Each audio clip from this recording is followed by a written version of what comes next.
we've exchanged rotations with the other universities. It's definitely going to help out, understanding the right matchup. So as we're digging into our opponents a lot this week, up until this week, a lot of our focus has just been sticking within ourselves and where do we need to make our games.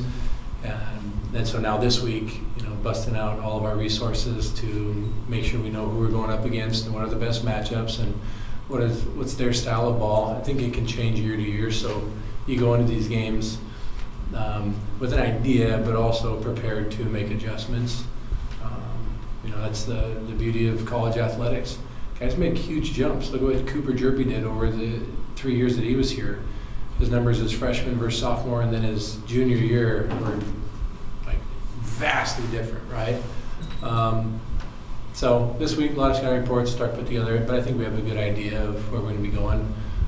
Sellers is going to be taking the ball game 1, and then Kamatz will take the ball game 2. We know that. And then everybody's just, I think you get to that last week and everyone's pretty sick of practicing. They want to go play against someone else. So as we discussed as a group, there's a couple different buckets you can be in. You can be the guy that's nervous for the first game because you haven't prepared. You can be the guy that's nervous for the first game just because butterflies and how excited you are.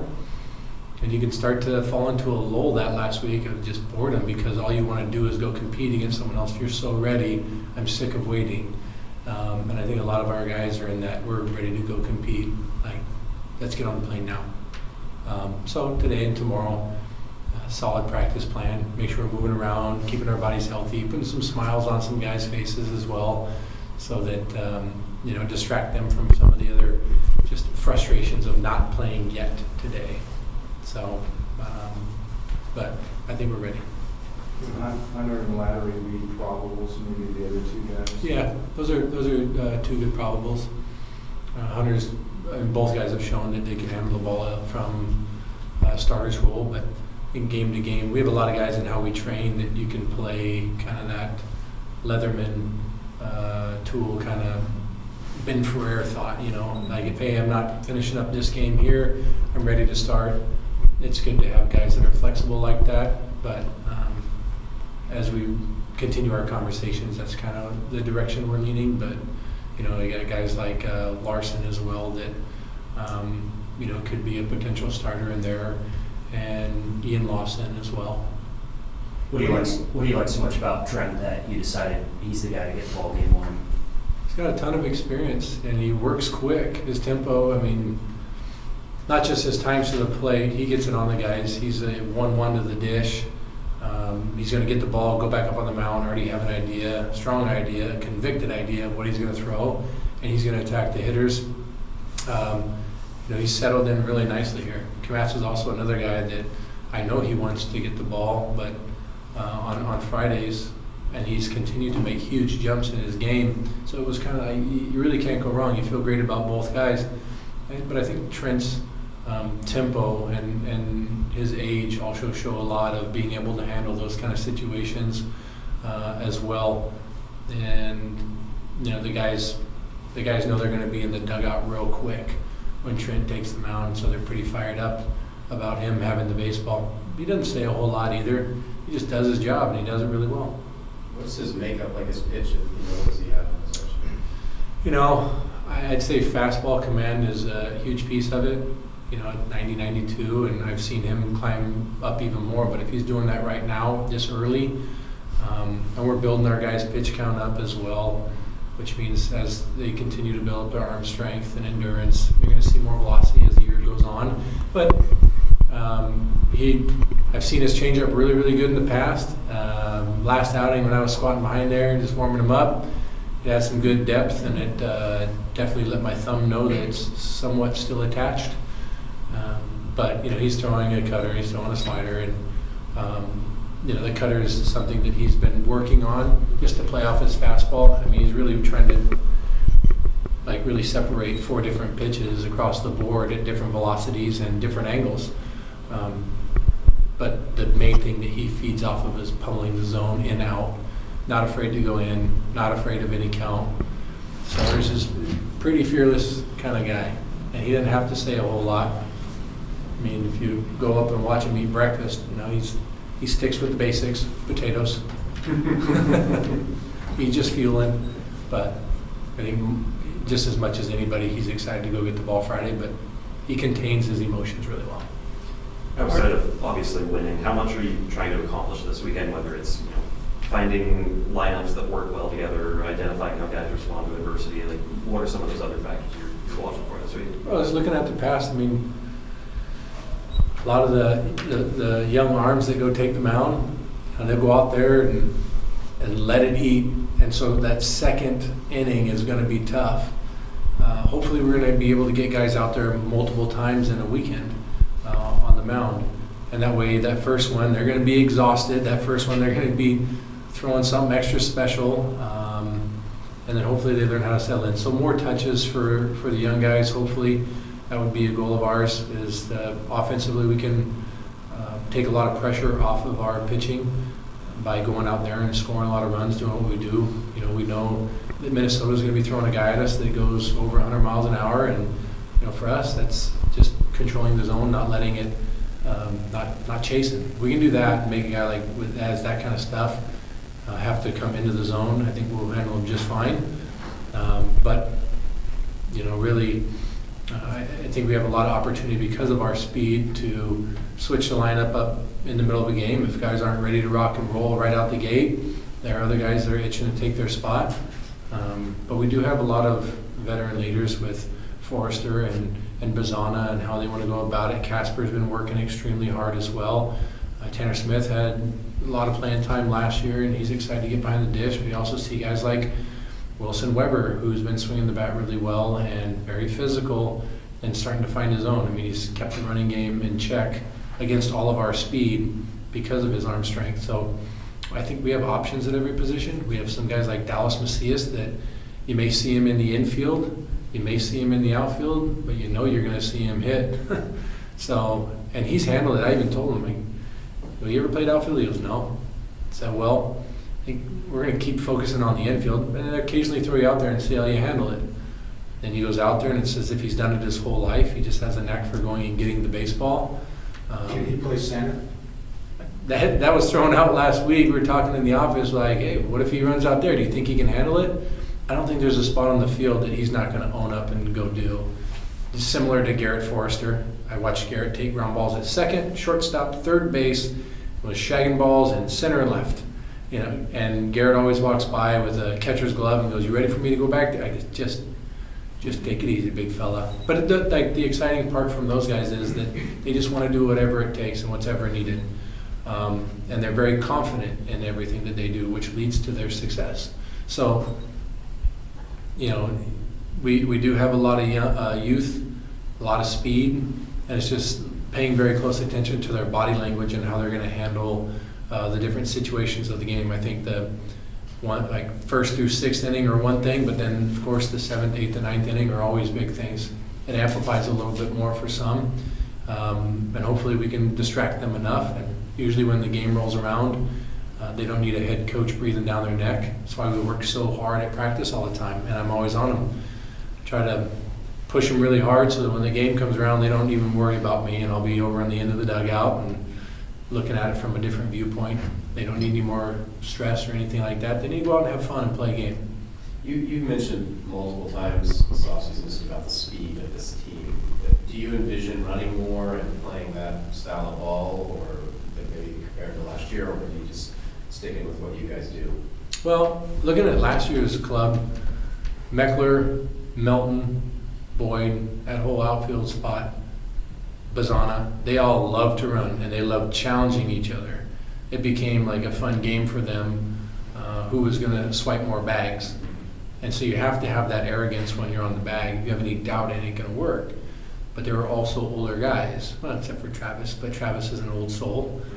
And so we have to see what comes out of them. They've had no problems running throughout the fall and just this last month as we were gearing up for the season. Guys get on base, they want to run.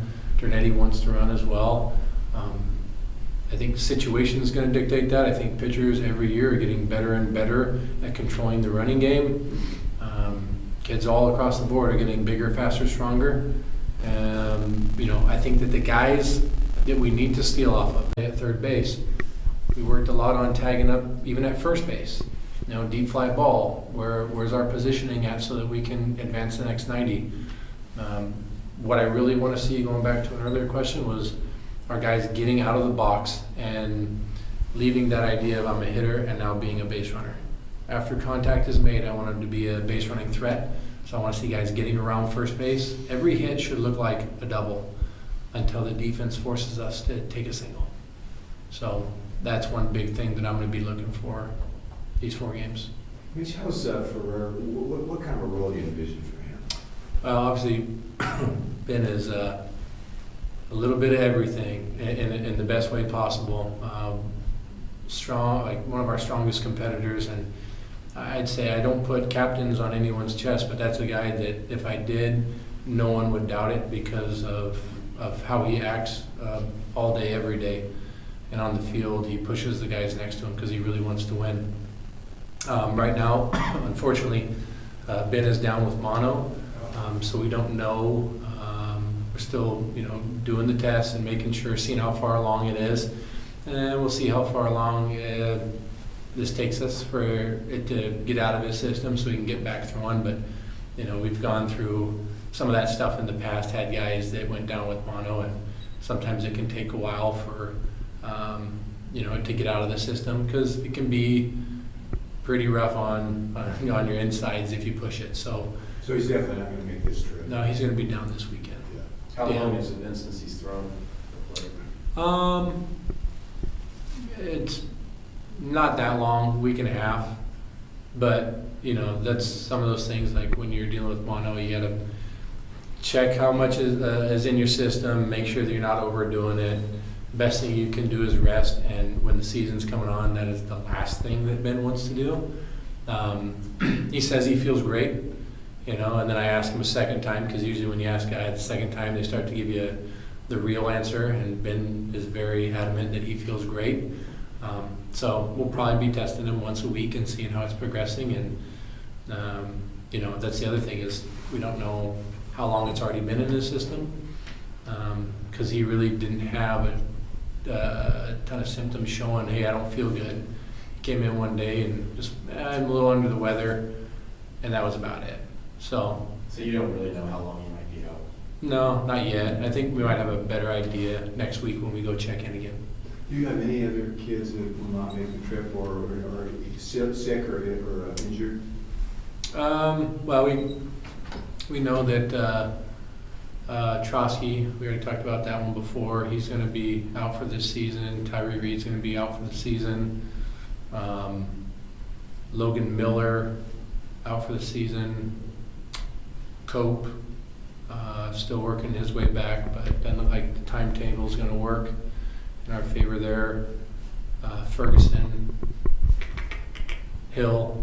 So we had quite a few guys that came in banged up, but they're part of this family. We want to make sure that we put them on a good calendar. That's one thing we're doing this week is sitting down and talking about, hey, how can we use this next 16, 18 weeks to get our body and our mind where it needs to be, so that if that's the path it takes, there's still a ton of things you can do if you're not competing this year to help the guys on the field and to help this program be successful.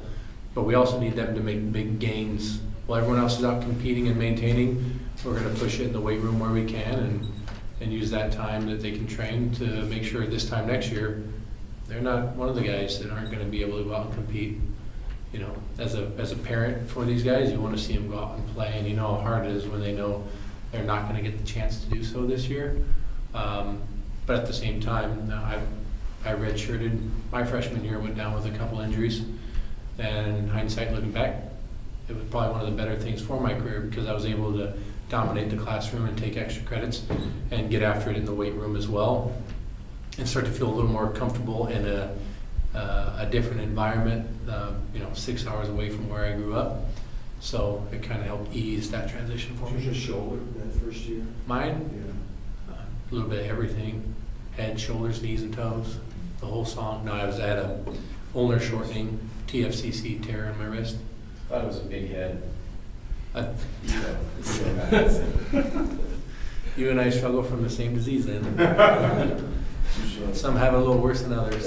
Some of us never let it go. Are there- I was just gonna say, what have you liked out of what Jerky's given you so far and just what he might bring to this team? I know he's got a lot of expectations for a true freshman. Yeah. Well, he doesn't let a lot of that get to him. At least you can't tell if it did at all. He believes in himself. Others believe in him. We all do. But it's also because the facilities are open 24/7. That guy's going to go hit. He's the kind of guy that's going to go make his own cold tub and jump in it. He's going to elevate his legs when he needs to. Like, he sticks to his process almost better than anyone I've ever been around. The way he eats, you see him outside of the clubhouse where, early for stretch, and he's got a gallon of milk sitting there. And he's like, yeah, just putting on some good calories. He's just chugging a gallon of milk. Hopefully not all at once. Yeah. But we've seen that challenge go wrong. But he takes care of his body. He pays attention to his nutrition. He pays attention to what he's listening to. He pays attention to what he's saying. You watch him run around the outfield. He smiles. I think he uses his smile as a way to lift others around him, and also as a way to take off some of the pressure on himself. Everyone can sit around and say, what is he supposed to do? But he's come in and embraced every challenge. I'm going to work on driving the baseball more, making sure that I'm balanced, making sure that I'm ready to go hit. So when he goes up to the cages, he's working on off speed, hitting that stuff and driving it, recognizing it. I just saw him, a couple days ago. We were doing bunting, and he made a huge jump in his bunting game. This is a guy who probably didn't bunt for 18 years of his life, but he still wants to work on it because he knows there might be a situation where I can help move a runner across the plate. So he's kind of a sponge to all around him. He's got good wheels, got an arm. He has all those tools, no doubt about it. But Power? very much. So yeah, I feel bad for people that park in left field. One car got it 3 times in a row, all from him. And I don't really want to say that because now the person who got hit 3 times probably knows who to go to now. But it's a bad idea to park anywhere around the field from 1 o'clock till 3:30, especially when he's hitting. He's got a pretty good personality, doesn't he? He does. Yeah. Him and Zana are probably Him, Bazana, Talt, there's a lot of character out there.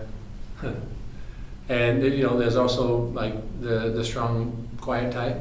Jacob Craig, about as easygoing as it gets. You never heard him complain. He's just a big bear, and he hits balls hard. And that might be a fun little infusion into the bullpen at some point this year too.